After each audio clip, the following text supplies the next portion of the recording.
ನಮಸ್ತೆ ವೀಕ್ಷಕರೇ, ಕೃಷಿವ್ ಕನ್ನಡ ಲೋಕ ಯೂಟ್ಯೂಬ್ ಚಾನಲ್ಗೆ ಸ್ವಾಗತ. ಯಾರೆಲ್ಲ ನಮ್ಮ ಚಾನಲ್ನ ಹೊಸದಾಗಿ ನೋಡ್ತಾ ಇದ್ದೀರಾ, ದಯವಿಟ್ಟು ಸಬ್ಸ್ಕ್ರೈಬ್ ಮಾಡಿ ನೋಡಿ. ದೇವರನ್ನು ಒಲಿಸಿಕೊಳ್ಳಲು ಮಂತ್ರವನ್ನು ಪಠಿಸುವುದು ಎಷ್ಟು ಮುಖ್ಯವೋ ಅಷ್ಟೇ ಮುಖ್ಯ ಯಾವ ವಿಧದ ಜಪಮಾಲೆಯೊಂದಿಗೆ ನೀವು ಯಾವ ದೇವರನ್ನು ಪ್ರಾರ್ಥಿಸಬೇಕು ಎಂದು ತಿಳಿಯುವುದು. ಸನಾತನ ಧರ್ಮದಲ್ಲಿ ಆಧ್ಯಾತ್ಮಿಕತೆಯ ಅನೇಕ ಸಂಪ್ರದಾಯಗಳು ಚಾಲ್ತಿಯಲ್ಲಿವೆ. ಅವುಗಳಲ್ಲಿ ಧ್ಯಾನದ ವಿಶೇಷ ಮಹತ್ವವನ್ನು ಉಲ್ಲೇಖಿಸಲಾಗಿದೆ.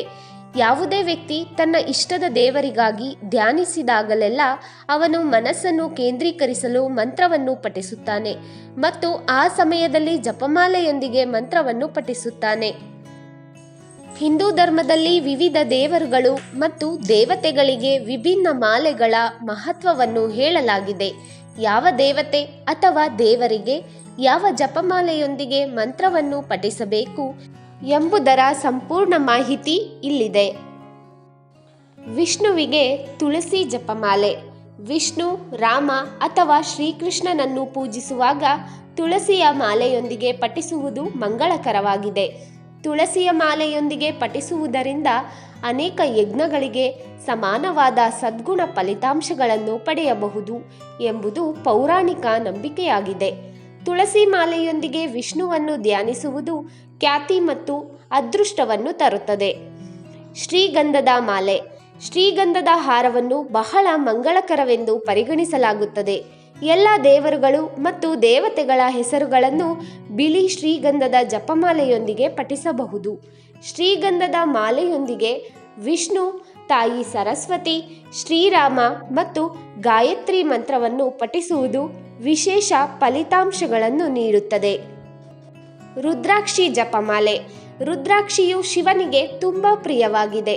ರುದ್ರಾಕ್ಷಿಯ ಜಪಮಾಲೆಯೊಂದಿಗೆ ಮಹಾದೇವನ 108 ಹೆಸರುಗಳನ್ನು ಮತ್ತು ಅವನ ಮಂತ್ರಗಳನ್ನು ಪಠಿಸುವುದರಿಂದ ಎಲ್ಲ ದುಃಖಗಳು ನಿವಾರಣೆಯಾಗುತ್ತವೆ. ರುದ್ರಾಕ್ಷಿ ಮಾಲೆಯೊಂದಿಗೆ ಮಹಾಮೃತ್ಯುಂಜಯ ಮಂತ್ರವನ್ನು ಪಠಿಸುವುದರಿಂದ ಸಂತೋಷ, ಶಾಂತಿ ಮತ್ತು ಸಮೃದ್ಧಿ ಸಿಗುತ್ತದೆ. ಸ್ಫಟಿಕದ ಮಾಲೆ. ಸ್ಫಟಿಕದ ಜಪಮಾಲೆಯೊಂದಿಗೆ ತಾಯಿ ಭಗವತಿಯ ಹೆಸರುಗಳನ್ನು ಪಠಿಸಬೇಕು. ಸ್ಫಟಿಕ ಹಾರವು ದೇವಿಯ ಪೂಜೆಗೆ ಶುಭವೆಂದು ಪರಿಗಣಿಸಲಾಗುತ್ತದೆ. ಈ ಮಾಲೆಯೊಂದಿಗೆ ದೇವಿಯ ನಾಮವನ್ನು ಪಠಿಸುವುದರಿಂದ ಬಡತನ ಮತ್ತು ನಕಾರಾತ್ಮಕತೆ ನಿರ್ಮೂಲನೆಯಾಗುತ್ತದೆ. ಇದು ಭಕ್ತರ ಎಲ್ಲ ಆಸೆಗಳನ್ನು ಪೂರೈಸುತ್ತದೆ. ಹವಳದ ಜಪಮಾಲೆ. ಹವಳದ ಕಲ್ಲುಗಳಿಂದ ಮಾಡಿದ ಹಾರದೊಂದಿಗೆ ಪಠಿಸುವುದರಿಂದ ಮಂಗಳ ದೋಷ ನಿವಾರಣೆಯಾಗುತ್ತದೆ. ಮಂಗಳನನ್ನು ಪೂಜಿಸುವ ಮೂಲಕ ಒಬ್ಬ ವ್ಯಕ್ತಿಯ ಜೀವನದಲ್ಲಿ ಶನಿಯ ದೋಷವನ್ನು ಸಹ ದೂರ ಮಾಡಬಹುದು. ದೆವ್ವಗಳ ಕಾಟದಿಂದ ಮುಕ್ತಿ ಹೊಂದಬಹುದು.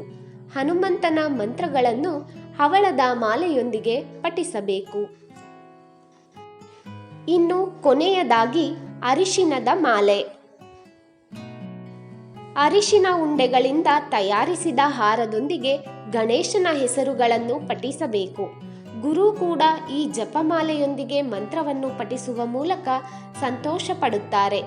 ನಿಮ್ಮ ಜೀವನದ ಎಲ್ಲ ದುಃಖಗಳು ದೂರವಾಗುತ್ತವೆ ಎಂಬ ನಂಬಿಕೆ ಇದೆ.